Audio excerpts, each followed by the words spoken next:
Hello everybody and welcome back to Echocraft.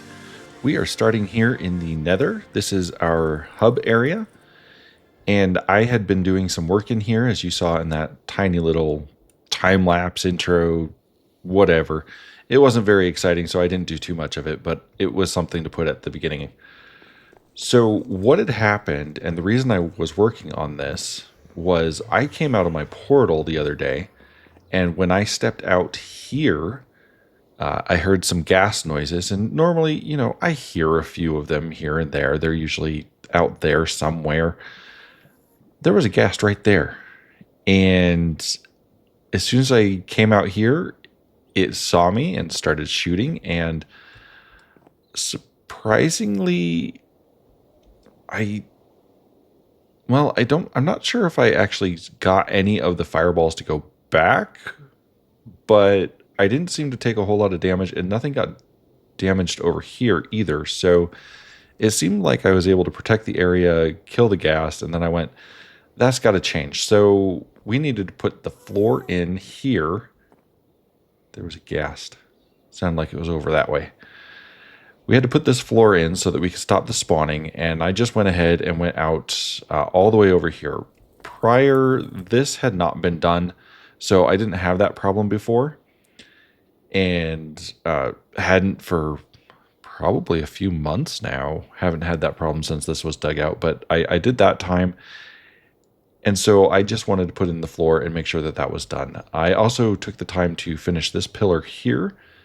And this is kind of where I had left off on rebuilding stuff. Originally, when I built my base and attached to this Nether hub area, which is over here. It's really cool. This was all done before I even began. I think this was one of the last big projects they did before I actually joined the server. And it's really cool to look at.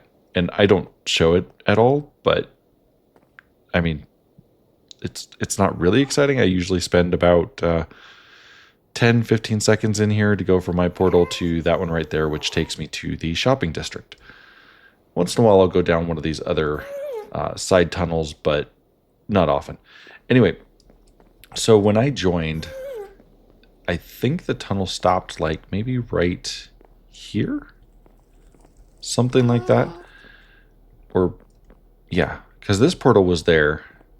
And then after that, there was nothing. So I dug all of this out and I began building all of this, putting it in, put in floors, going up to my portal, which was right here.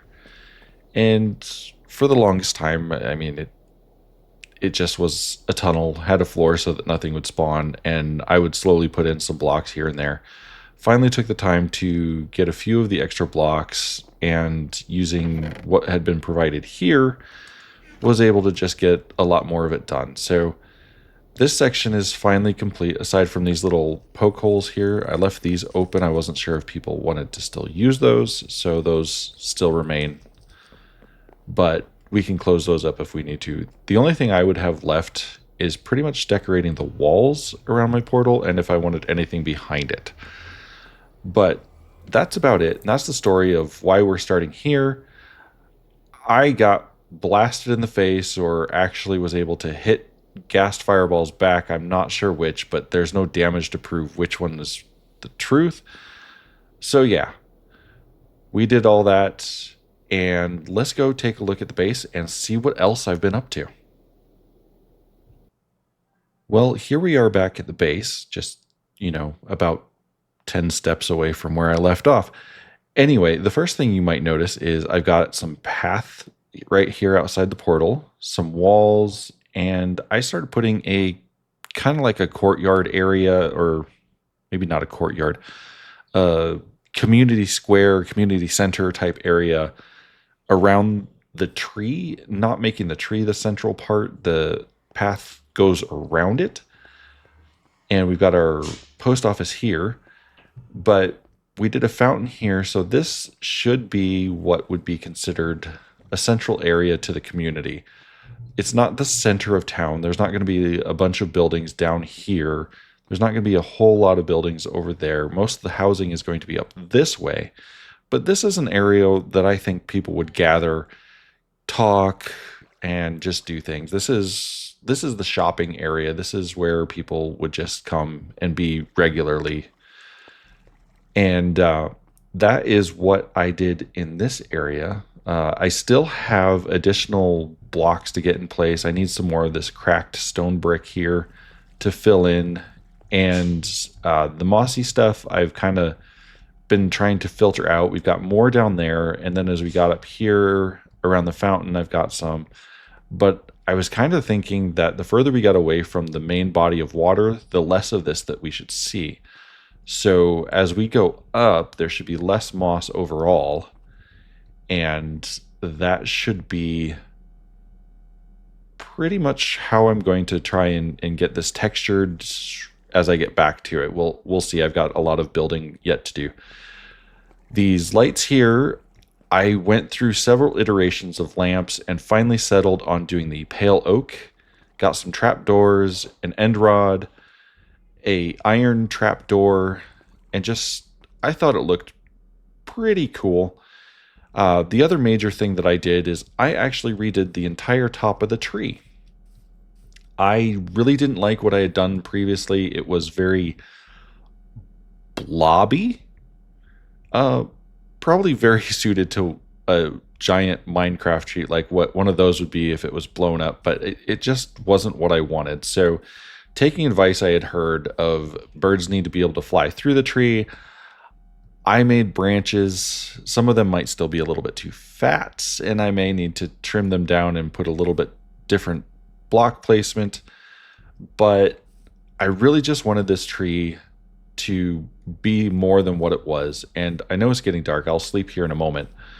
But let's see what it looks like as we approach from around above and kind of get a look of what it is. So we tried to fill it out, but we left a lot of gaps. So I can get in here and kind of look around. So you can see some of the branches here coming up in different directions. I tried using some of the rules I had heard some other creators doing of basically the branches should be the sum of the trunk. So I took off different sections, kind of counted off, and went off in different directions and hopefully got some semblance of that kind of a mix. I still have some torches hidden here just to prevent spawning, and I'll probably try and replace those with some glow lichen or something along those lines. But we've got a big tree and there are fairly decent sized gaps. I could try and fill them in, but I kind of like where it's at the moment. So I guess we'll just see if anybody else thinks the same. So far, feedback has been pretty good from the other echoes. The other stuff that I've been working on, we will take a look at here in a moment. Let me make it day. So I had said that I wanted to start working on housing up in this direction. And you may have already seen glimpses of that. I was looking at the tree, but this is the first house that I made. And what I decided I wanted to try and do was do different colors and make them stand out. I'm going to check around for creepers really quick. Most of this is spawn proof, but I've seen a couple zombies. So I'm using terracotta for most of these, I think. I think it's going to look really good having the different colors and trying to change roof colors and shapes and just try a whole bunch of different things. Now, this section on this upper window, I saw in another person's video, they were kind of going how to do better windows, and if I can find that link, I will put that in the description.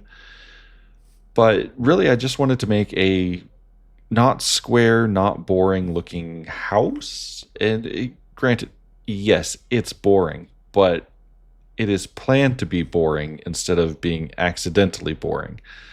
These houses are meant to be simple. These are houses that a fishing community would be in. Most of the time, they're not going to be in the house, so they don't need a lot. They'd be spending more time on their boat and taking care of the work that they do. So keeping it simple, we've got a nice entryway, and I need to get some different blocks to put in there.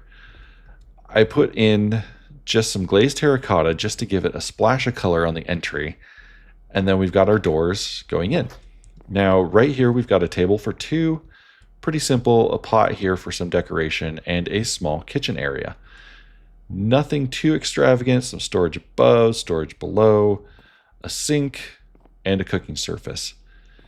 And that's pretty much the main floor. There might be some more decorations that I can do. I haven't decided, and I would probably like to replace this torch at some point, but I'm not going to worry too much on interiors at the moment. I've got too much building to do. Up here, we have a completely unfinished, this would be bedroom and probably a bathroom area and an unfinished ceiling. So I built this and I have not put a ceiling in. I haven't decided what I wanted to put in there, so I may get back to it, I may not. Again, the interiors may wait. We've got the window. This was kind of what I wanted to make sure I got in, is to add interest to the front of the house so that the exterior can look good. And if I can get back to the interior, I will do my best to make it look good. But I did make the house in a functional design. Down here we have a basement, again unfinished, no floor, but I wanted to build it into part of the hill and then build up the sections that weren't part of that hill. So in my mind, it makes sense. This is where they would store anything extra or have cold storage for their food. And then they do a lot of their living here and sleep upstairs. And that's really all the house is for. This next one is going to be interesting because I have absolutely no idea what color to do the roof, but I chose a different color of terracotta. Let me remind myself of which one this is. So this is magenta terracotta, and I chose this one because it would go with the crimson wood, and I thought that would be very interesting to have for a house. I've used some of the crimson wood down over here for doors in the hotel, but I wanted to do something a little bit more with it. So I think I'm going to use that to do something similar with the upper level. And we're just really going to play around with it and see what we can do. Now, as far as the interior, I've thought about the interior, but have not done much with it, of course, because I still need to get the exterior done. But this would be the entryway where people would come. I'll probably need to put like a bench here or something. And then this, I was thinking, would be a closet. So people could hang up coats, or that's really about it. Hang coats, put boots. And then right here, I was planning on putting a spiral staircase that will just come up and go around up to the second floor. And this would be our cozy kitchen area. Now that I think about it, I have absolutely no idea where I would put a table, but maybe we'll figure something out. Anyway, so the plan is to do a second story on this one as well. And you can see I did the pale oak doors. I tried several doors, and this is the one that actually looked good with the colors I had picked initially. So this one is slightly more square. And while I said, yes, I'm trying to avoid making just square homes, some of them are going to make sense. I did offset this part here, though, so we will add a little bit to make it unique in its own way. But some of them are just going to make sense to have more squares. Some are going to be more roundish. And this one has a completely flat back, which I'm not sure if I'll leave it like that or if I'll try and add something onto it. But back here, I mean, you don't have a lot of space. So if I put anything, it's going to be trying to get maybe small gardens or a sitting area or something back here. But it's not really a big deal whether I get to it or not. What is important is I've got this road kind of laid out, and I'm going to follow it and try and get houses squeezed in going up along here. And I've got some more terracotta kind of shaping where the path is going to go. And actually, we can take a look at what I laid out a little bit better on the map, which is how I kind of figured out where stuff is going to go. I had mentioned I wanted to use the map to kind of shape things out. So we've got our community center here, our square, and then we got a path going up here, and it's going to wrap around here, the hill. So we should be able to build some houses here in this section, but we do have a path we're going to have to think about that needs to join up with this one. So maybe that will come up here or something, come between a couple of houses. But our main path for the town is going to come up here and come towards where the big manor or mansion should be, if we can get to that again. But we'll see what we can get to.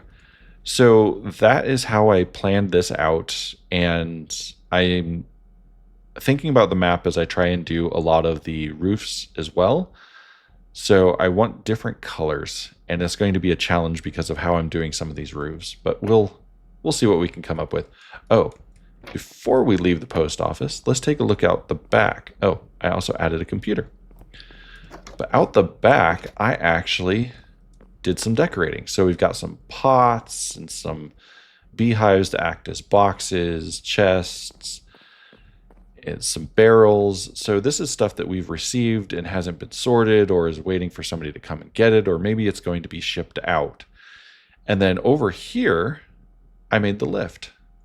So we put a roof over it, made sense to me. We didn't want to have any of the stuff being damaged by water, but we also needed it to have support. So we used some droppers, face them down so it looked like the chains can go up there, kind of spool inside. We used copper rods to act as shafts in order to be driving the system. So all of those are meant to be operating together. We put in some blast furnaces to look like the motor itself. And again, some copper rods so that everything would be driving together and at full force. And then a lever, which does nothing, but just looks okay. And a couple of smokers to show the main motor function that would be going up and down, kind of driving everything all at once, kind of the main force that then pulls everything up. So I don't know how logical it is, but it's what I did. The wonderful thing about putting these blast furnaces here, though, was also that I could put some lights behind. So those maps are nice and lit up now. And then down below, we went ahead and put in a lift. Let's just go ahead and jump down. We put in our lift, and it is slightly raised right now. Again, we loaded it up with a few things and basically just attached everything to it. So we've got our chains, we've got a space in which it would lower into, and then we used some grindstones to kind of look like pulleys. So the chains would come in, wrap around, go back up. So it's to help with lifting mechanics. So yeah, that is our lift. So we've removed that eyesore and actually are kind of telling a story about it now. And then one thing I didn't point out about this house last time was that I actually turned it into a small lighthouse as well. So we do up top have some light to direct ships to where it's safe to be. And beyond that, I think that's it for what I did in town. And once again, it's getting dark, so give me a moment. All right, so the next thing that we worked on, I was actually watching a video by Echocraft, and he was doing some work and talking about, I think it was interiors or something. It's been a while now, but I was inspired. I'll put the link in the video. And what he did, or what he inspired me to do, was to consider some small things on the exterior of this farm, something that completes some of the storytelling. So right here, I created a little barn. This is what I thought of while I was watching the video. And it just made sense to me. It's just an open barn. It's meant for holding the hay. And I wanted something that was going to break up this wall here and provide some interest. So nothing super spectacular, just composed of bricks and some granite to add some texture. And then a mostly packed mud floor and mud brick, and then we mixed in some hay to just kind of make it look like, oh yeah, there's some residual hay in different spots that it's just sitting there because nobody's taken the time to clean it up.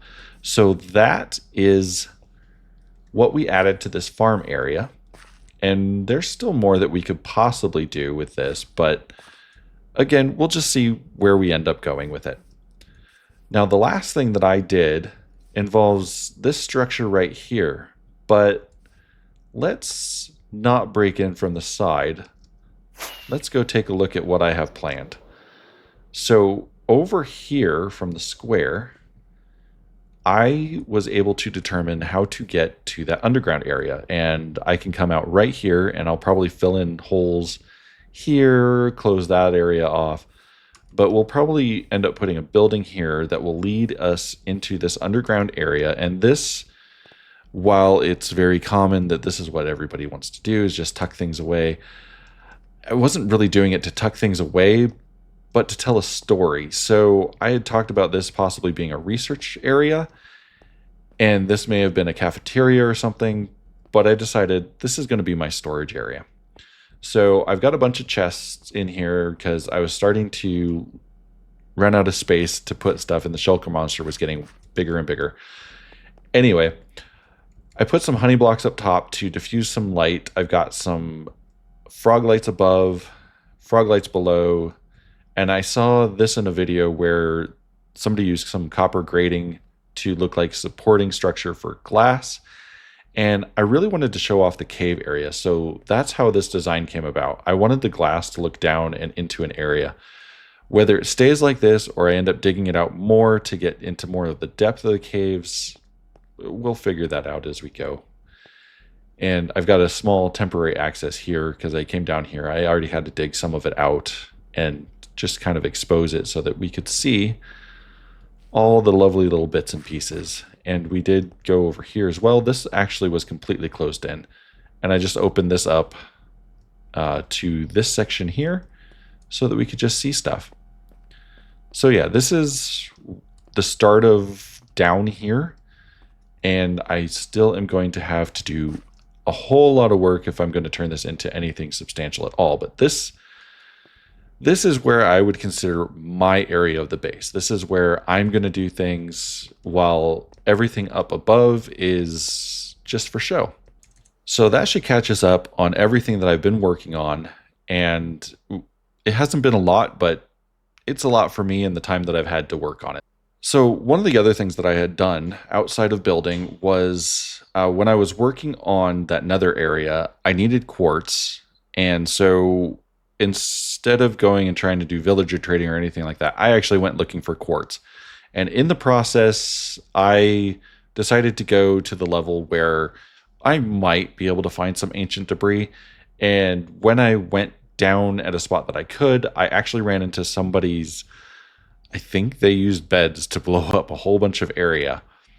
And what I found is I broke like 2 blocks and found three pieces of ancient debris. And then it all began. I was finding ancient debris. So I went and did a little bit of strip mining, manual stuff, and got a few pieces. Not enough to do anything, but I didn't have the template.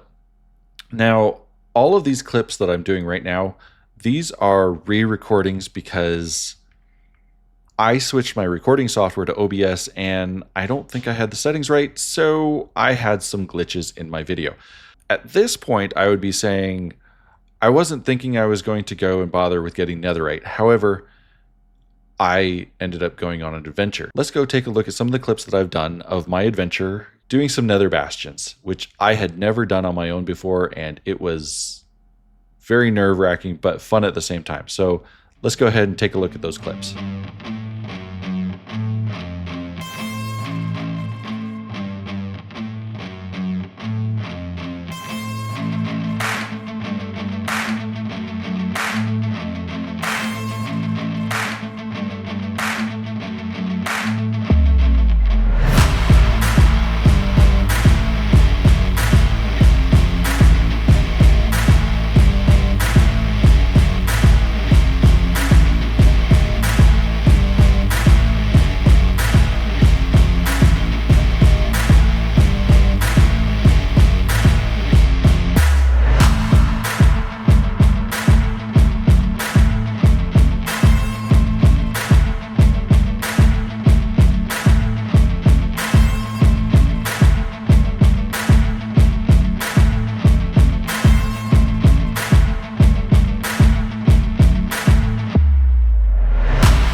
All right. So as I said, that was a whole lot of fun going through that, and I had clips after that where I'd gone through all the treasure and whatnot, but let's do a recap of that in case I can't use any of that footage, because I haven't gone back and started looking at everything, and we're just getting all of our clips together so I can finally get this video edited and out to you. Not to mention, I'm seeing the length of some of these segments that I've done, and I'm running out of time. So let's go ahead and take a look at what we got. So the major things that I was able to loot was the snout armor trims. I got 3 of those. I pulled out a decent amount of gilded blackstone. I stopped trying to get it after a while because it was tedious, and I just kind of wanted to get things done. I ran into the Pigstep CD, and all of this I got before finally I got my Netherite upgrade template. So this is what I went for. I got it. I'm going to have to make copies of this, but we're just going to throw it in our treasures box for now, where it's going to be safe along with all the other stuff, and we'll put that away and it will be safe for now. And after I got that Netherite upgrade template, I was done. I left. I got out of there. I got out of Dodge, made it back to my base. It actually wasn't that far from my base that I found it, but it was hairy getting back. And if I didn't put the clip in there because it didn't look good or didn't work out, there were a couple times that I got awfully close to hitting that pool of lava as I was flying, because that was my route out. So yeah, super fun. Outside of that, I kept some of the blackstone bricks and some of the cracked polished blackstone bricks, and I wasn't sure if I could actually make those, so I was collecting those in case I can't make them, because I could use those for some texturing. I got a couple of diamond or like 3 diamond shovels, I think, iron, bone blocks, just random stuff. And here's the rest of it. Got a couple of piglin brute heads, golden apples, golden carrots. So I do have a nice food, and some pork chops that I'm planning on eating. That's why they're in my inventory. A diamond helmet, and really nothing outside of the other stuff that was terribly spectacular, but it was a fun adventure, and hopefully I got some good shots to put into that that kind of montage. So anyway, because this video has already gone so long already, I'm just going to say thank you all so much for joining me, and I hope you've enjoyed the video and my adventures and my progress on my base, and I hope you will join me again next time. And if you enjoyed the video, go ahead and give it a like, and if you're enjoying the channel and the content that I'm creating, please subscribe, and we'll see you next time. Goodbye, everybody.